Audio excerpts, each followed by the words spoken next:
je m'appelle Aurélie et je suis guide au château d'Azay-le-Rideau. Partons à sa découverte. Où se trouve le château d'Azay-le-Rideau ? Nous sommes dans ce que l'on appelle la vallée de la Loire. Ici, un de ses affluents, la rivière Indre. Le château est élevé sur une île, au milieu de la rivière Indre, à l'emplacement d'un ancien château fort qui contrôlait le passage entre deux villes, celle de Chinon et de Tours, alors ville royale.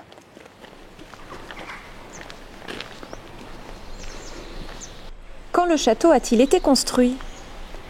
Le château est construit à la Renaissance, au XVIe siècle, il y a environ 500 ans, à l'époque du roi François Ier. La Renaissance commence en Val-de-Loire à partir du XVe siècle, quand les rois de France sont installés ici et découvrent l'Italie lors de campagnes militaires. Lorsque le roi n'est pas en guerre, il gouverne depuis les châteaux qu'il a fait construire ou modifier. Et quand le roi construit, son entourage en fait autant.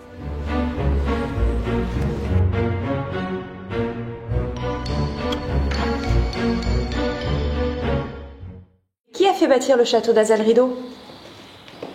Le château d'Azay-le-Rideau a été construit par un homme de l'entourage du roi, Gilles Berthelot, un homme de confiance. Gilles Berthelot va servir 3 rois de France, Charles VIII, Louis XII et François Ier. On les retrouve ici sur les médaillons du plafond. Charles VIII, Louis XII et François Ier. Il sera tour à tour secrétaire, conseiller et il aura toute la confiance du roi de France. Il va également se marier avec une jeune héritière, Philippe Lesbailly. Cela lui permettra d'agrandir ses possessions, son autorité et ses revenus. On les retrouve également ici sur les médaillons, Gilles Berthelot à gauche et Philippe Lesbailly à droite.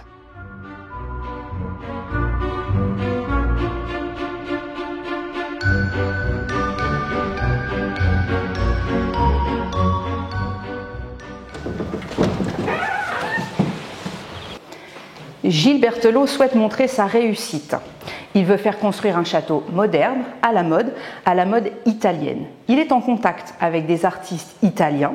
Il va donc s'inspirer de l'architecture qu'il a découvert en Italie, tout en conservant des éléments du Moyen-Âge, des châteaux forts et également des églises, comme cette voûte que nous pouvons découvrir ici.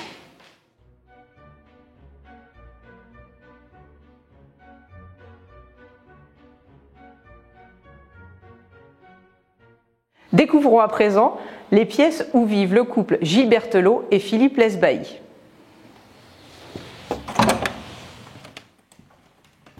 Nous sommes au premier étage, l'étage de réception, l'étage noble. Nous sommes ici dans la grande salle. C'est le lieu de réception par excellence. Ici, la pièce est impressionnante, avec des dimensions exceptionnelles. 156 mètres carrés et 6 mètres de hauteur sous plafond. Pour chauffer cette immense salle, une cheminée monumentale.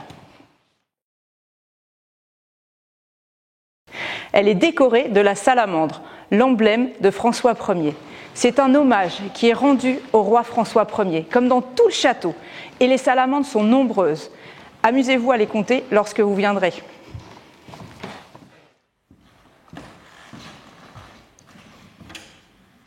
Et que se passait-il dans la grande salle ? C'est dans cette immense pièce que Gilles Berthelot reçoit. Il y reçoit pour ses affaires, organise des réunions, exerce la justice et gère son domaine. Il reçoit aussi pour son plaisir. Il y organise des bals, des festins et des repas fastueux. Malgré l'immensité de la pièce, on a très peu de meubles, essentiellement des crédences, comme celle ici.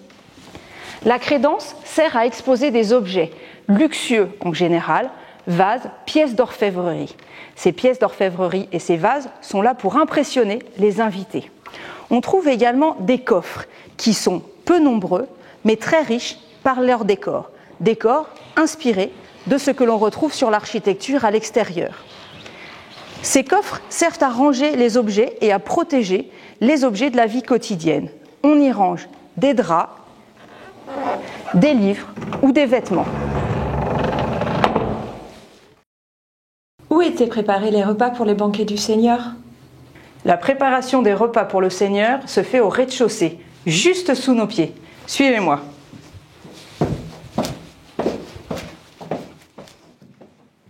Le rez-de-chaussée correspond à l'espace des domestiques. Cet espace est composé d'une dépense dans laquelle nous nous trouvons. C'est une pièce réservée au stockage de la nourriture, du linge et des objets de la vie domestique. Et bien sûr, nous avons une cuisine. Nous sommes dans la cuisine avec sa grande cheminée indispensable à la préparation des repas et à la cuisson des aliments. Indispensable également l'eau qui est directement puisée dans l'Indre avec ici un puits et juste à côté un évier. Pourquoi appelle-t-on cette pièce une chambre et pas une chambre à coucher ? Attention, le mot chambre ne désigne pas la chambre à coucher comme aujourd'hui, mais la pièce où l'on vit, car c'est également ici que l'on va recevoir. C'est une pièce où l'on fait absolument tout. On y dort, on y mange, on y reçoit, on s'y lave. La pièce est multifonction, elle a plusieurs usages, comme ce banc à tournis. Regardez. Il sert bien sûr à s'asseoir et placé devant la cheminée, il sert à se chauffer. Si l'on bascule le dossier, on peut se chauffer de l'autre côté. Et ce meuble sert également de coffre de rangement.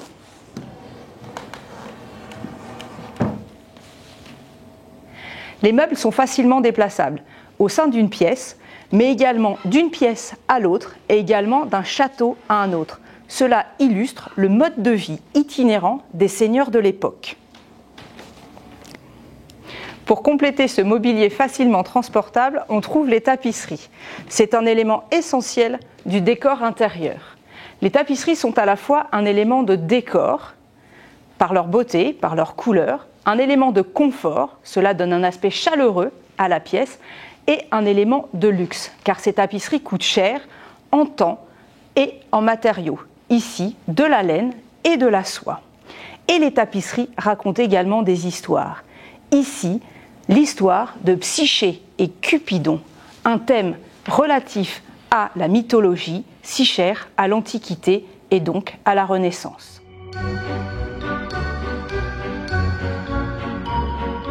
Alors dis-moi, quel est l'élément le plus important dans la chambre ? L'élément le plus important est le lit. Regardez, il est installé ici sur une estrade qui permet de l'isoler du froid, mais également de mettre en valeur le propriétaire. Il s'agit de refléter et de montrer la richesse de Gilles Berthelot ou de sa femme Philippe Lesbailly. Ici, un encadrement de bois extrêmement décoré. Des colonnes torsadées qui soutiennent un ciel de lit où s'accrochent des courtines.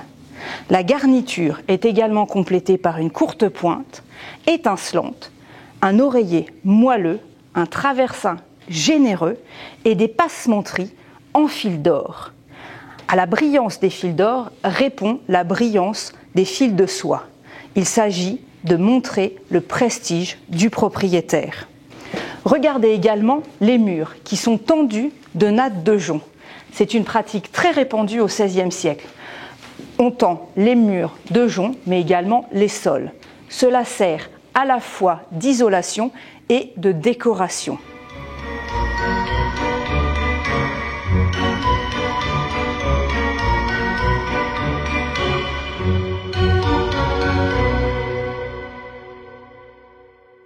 Comment était construite la charpente du château ? Elle a été construite à partir de bois de chêne coupés directement dans la forêt de Chinon, forêt située à proximité du château. La charpente est impressionnante, tant par ses proportions que sa qualité. Nous voyons ici la charpente d'origine, elle date du XVIe siècle. Regardez les poutres. Des arbres de très grande taille ont été utilisés. Dans chacune d'elles a été gravée une marque qui permettait aux charpentiers d'assembler correctement cette charpente. Regardez juste ici, en voici d'ailleurs une.